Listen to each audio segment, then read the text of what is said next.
Oh, it's a ZvP. Nice. Yeah, I said that. God damn it. More glaive to depths. Let's go. And the top right corner of the map as the teal Zerg, we have our first player on Eternal Empire playing for team themselves. StarKiller. Alpha X. StarKiller. Why does he have team clan tag? What the heck? Yeah, I don't know. That's kind of weird, to be honest. And in the bottom left-hand corner of Eternal Empire LE, we have the American Protoss representing Risen from the Gosu. It is PattyMac. Is Risen from the Gosu just like another what's that one clan that has like 6,000 like sub teams? It's got like, what's the deal with Phoenixes? You know what I'm talking about? Yes. So what you're talking about is the clan Risen, who have like a bunch of sub clans like Embers, Cinder, etc. And I'm not too sure the story behind it, but Risen, they combined their competitive. That's hatchery at his natural.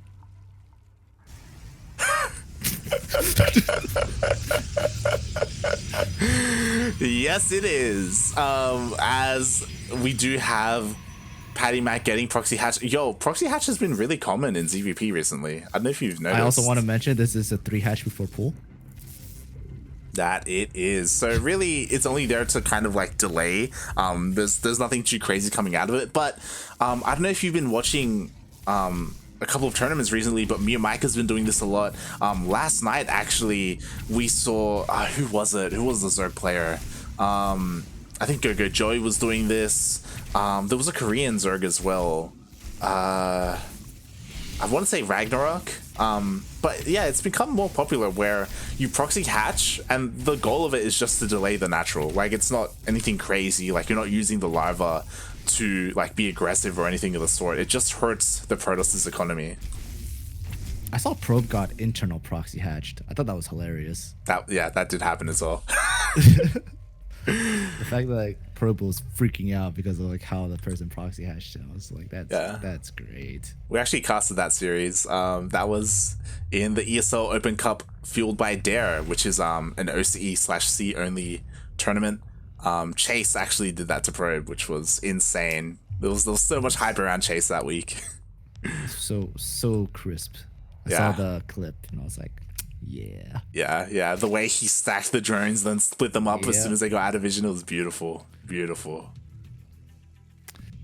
Little light adept pressure. Oh, I actually amazed I finished it because that adept's gonna probably be dead now. Yeah. Oh yeah. No chance. But Stargate for PattyMac, which I'm gonna assume 3 oracles and a phoenix once again. Just a little hunch. I'm gonna say 1 oracle. I'm gonna say 1 oracle, 1 phoenix. That's what I'm saying. The reasoning is this Stargate was a lot more standard. Like the last one was kind of hidden like behind the natural. It was kind of meant to be a little bit sneaky, a little bit cheeky, as opposed to this game where it feels a lot more normal. I don't know, three oracles. We'll see. I have a counter argument to that. All right, go for it. The natural had a hatchery in it. And then a pylon behind the mineral line, so you gotta put it somewhere. Okay. Yeah, maybe. We'll I'm pretty sure that wall has like those Zergons could get past that zealot. Yeah, that zealot is not not in position at all whatsoever. Really hoping that they were gonna slip through, but Yeah. Oh, we actually have a really fast Hydra Den going down. Those 2-base Hydra, hello? Yeah, like he doesn't even have all 4 gases. This is 3 gases. He didn't throw down a Roach Horn either, going straight up into Hydras. So we're gonna see some Ling Hydra coming out, which I've seen Mio Micah do before, but yeah, it hits a nice timing. But we'll see. Since so far PattyMac, he actually scouted it. He saw it. Oh. Just got to be prepared for it. I think the second Oracle was made, but there's no follow-up. So no Phoenix, no third Oracle. Robo facility is down. Warp Prism. No Twilight Council, so no Glaive Adepts as well. Yeah. Hey, look, a third Oracle. What do you know? Wow. Called it. 3 oracles. Which I don't know if that's what you want against, you know, Ling Hydra. Probably don't. But I don't think that StarKiller is going to be aggressive with the Ling Hydra. Usually, if you're going to go super fast Ling Hydra, you'd be pressuring the Protoss player. But, you know, Hydras are moving out. Yeah. There are Lings being made. So maybe this third base will be denied by the Hydralisks. Oh, it's the Warp is going to get caught out. It's going to get caught out. Oh my god. Yeah, it's done. It's done. Mate. This could be it. I think that's it. That is cancels the third. PattyMac's pressure. Third is canceled. That wall is super vulnerable. All those Hydras have to do is just attack the wall, and then the Zerglings will just run in. Easy peasy. I think 2 Oracles already went down. He only has 1 Oracle left. And yeah, this is... It almost slips into the wall. There are a couple of sentries, so they will buy a little bit of time, but behind this, like, there's not too much at all. Like, Zealot legs are on the way. There's a single immortal. Like, that's not what you want against Ling Hydra. Once this wall breaks down, those Zerglings are going to be free to just run in and do whatever they want. Oh, they're getting blocked though. There's still so much space that the Hydralisks and Zerglings can just walk in. And yeah, it's GG.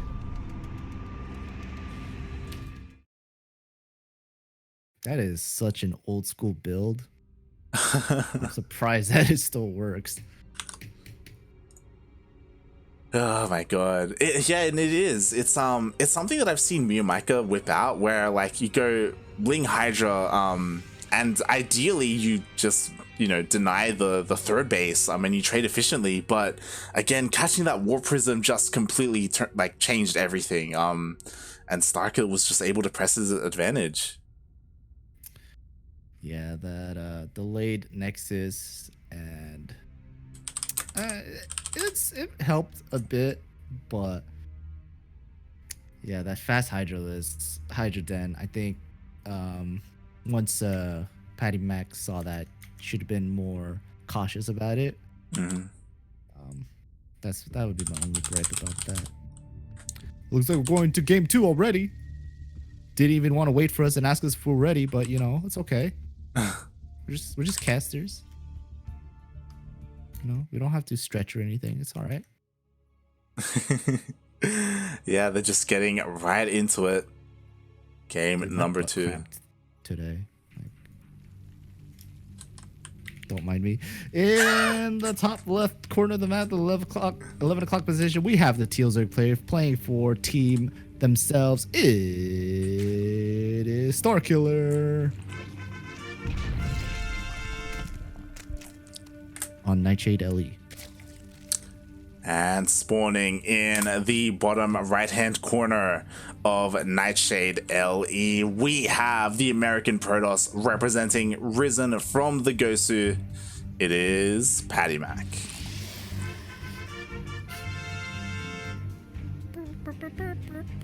Do we still have fanfare? Of course we do, man.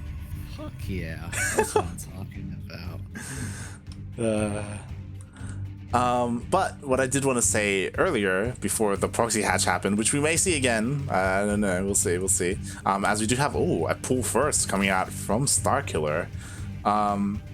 Risen from the Gosu is like a combined competitive team of Risen from the Ashes, which is the team we know, and I think it's Gosu Crew. So they kind of combined their like pro players into that. That was PattyMac trying to figure out when the Hydra is going to be dropped down. It was some mind games. Yeah. I just want to point out, he was a sneaky drone. StarKiller was hiding the drone, and PattyMac was like, "Shit, where's the drone? Where's the hatchery? Yeah. Am I getting cheesed? Am I getting proxied again?" And because of that, if you look at PattyMac's wall, full wall. Wow. Mind games. So PattyMac, he fell for it. He panicked a little bit, saw that the hatchery was being delayed, so he threw down the whole wall. Meanwhile, the drone did sneak in and throw it down in the end. So yeah, we'll see. Wait, is that a full wall? I think it's the full wall. Yeah, I think it's the full wall. Yeah, it's a full wall. It's a full wall. I wonder if he could have StarKiller could have heard that cancel. Oh, he has the Overlord there, so I feel like he should have, once he saw the cancel, just like rush in. Yeah, that would have been sweet. But yeah, delayed Nexus from PattyMac because of that that uncertainty. Yeah. But yeah, and so like trying to do some adept pressure, but nothing's gonna go through. Stargate again, once again. And how many oracles, Light? How many oracles? It's probably going to be 3 again. I've been convinced. I'm kind of surprised that so far in this series, PattyMac hasn't gone for the Glaive Adept build against StarKiller. He's just been going Stargate. I'm going to guess 2 oracles and then a Phoenix. Oh. Think he's going to switch it up? Yeah. Might be Phoenix first, but 2 oracles and a Phoenix at least. Oh, fast layer. Very fast. Do you think that? All right, Nidus? No, the gases aren't taken. That's what I mean. What's with the early What's with the early there? Like, what's? I think it's gonna be. It's not gonna be nice. It's too. There's not enough gas. Yeah. Roaches. Never mind. Okay. Speed. I think maybe Ravagers. Ravager pressure, I would say. Okay. Interesting. That's a full wall, right? Now it's a full wall with this gateway. there's so many buildings here. It looks so gross. Yeah, I'm actually kind of confused. I don't know what triggered PattyMac to build the gateway behind the wall. Yeah, in general, it was just looking really weird because a couple of 30 or a minute ago, PattyMac also threw down the shield batteries behind this as well. And he didn't scout anything that told him that a big 2-base push was coming. It's been really weird. I don't really know what PattyMac thinks is going on. But yeah. Yeah, I would it's a wall where there's no unit to plug the hole. Right? It's just an actual full wall. So I guess PattyMac was guessing possibly a Baneling bus coming in or something like that. Randomly. Now PattyMac has to destroy their own gateway, which makes things awkward. Yeah, because lo and behold, roaches are being popped out. Glaive Adept's pretty good, right? Glaive Adepts are pretty good, and he had to waste so many resources on that full wall, on the shield batteries as well, protecting against something that didn't come, and 3 workers go down for an Oracle. It's not ideal, but the Adepts, they're here. And the roaches aren't out. No glaives on these Adepts just yet, but they're just going into pressure. And how many drones will we get? 7, 8?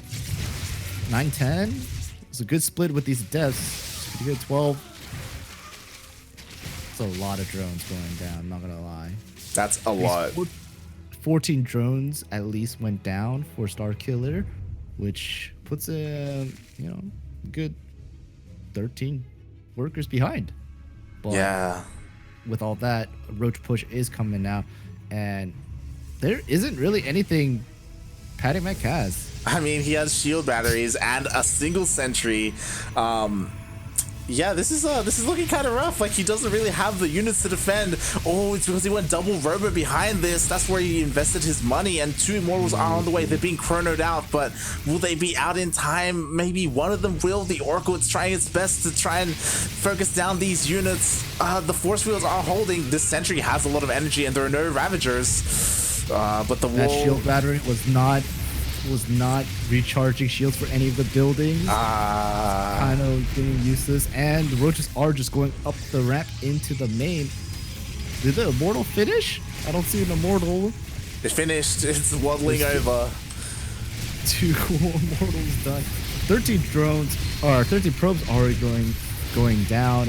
8 drones were going down. I think it went down from the Oracle, but not 100% sure. But yeah, a lot of damage going back and forth from both these players. All the sentries are down, but they didn't have any energy. These roaches are just having a field day in this base. Yeah, it's so hard because these immortals are so vulnerable. There's no warp prism to micro them. It's just pure naked immortals right now, and they're being focused down by the roaches.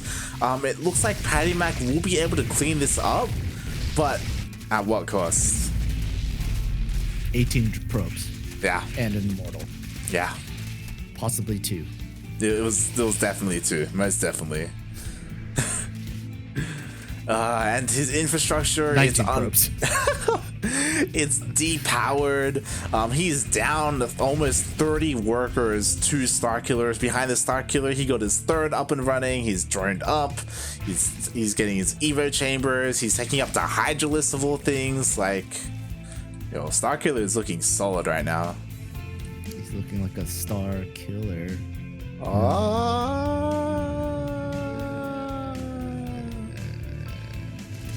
Am I fired?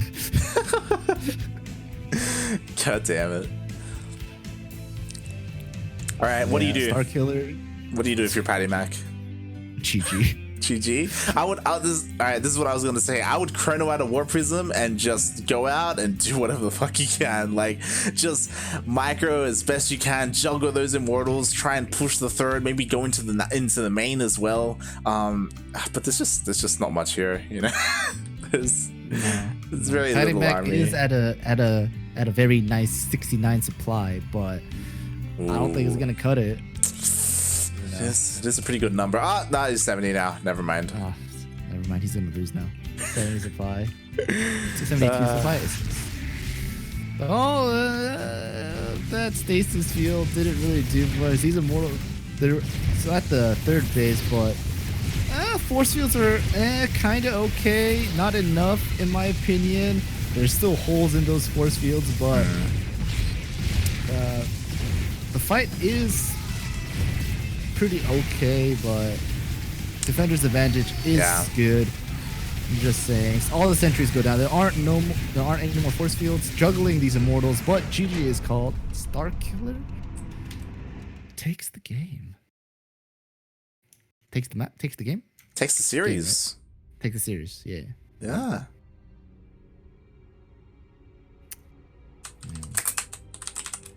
Zerg players, man. Zerg players these days.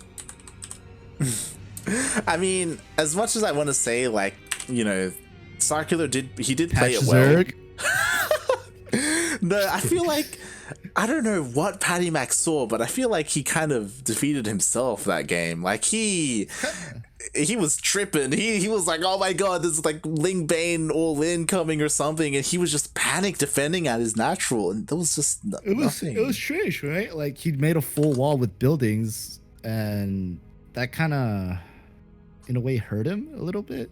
Yeah. Like, kind of like just hunkered down, and it was like, what did you need to hunker down for? Zerglings? I was like, okay. And then the Zerglings came, and they were just like poking away at the wall, and it's like, there's a building in front of me. I can't reach the Zerglings. Yeah, and as there were also these little like micro mistakes, right, that you pointed out, where the shield batteries weren't really doing anything. They could have been recharging the shields on the wall to make it like survive a little bit longer. You know, just little things like that where the defense could have been a little bit better, but either way, he was in a very rough position. Yeah, it was rough, but you know, well played by StarKiller. He advances to the finals. StarKiller. So who's gonna make it? Last surprise or creature? I'm gonna say creature. Creature's got this. Creature's Protoss, right? Sure, why not? If I recall. I think he's Zerg, actually. I'm just gonna quickly. Is Creature Zerg? Oh no, he's Protoss. He's Protoss. Yeah, that's what I thought. Yeah. There we go. As currently, before the game started, I was like, yo, you guys can start. Creature and Last Surprise are currently in game. I don't know where in their series they are. They started basically at the same time that we started our series. What was the matchup though? I think it's TVP. I think Last Surprise is a Terran. Oh, that's gonna be a while. I don't know how Not Surprised plays, so I actually can't tell you.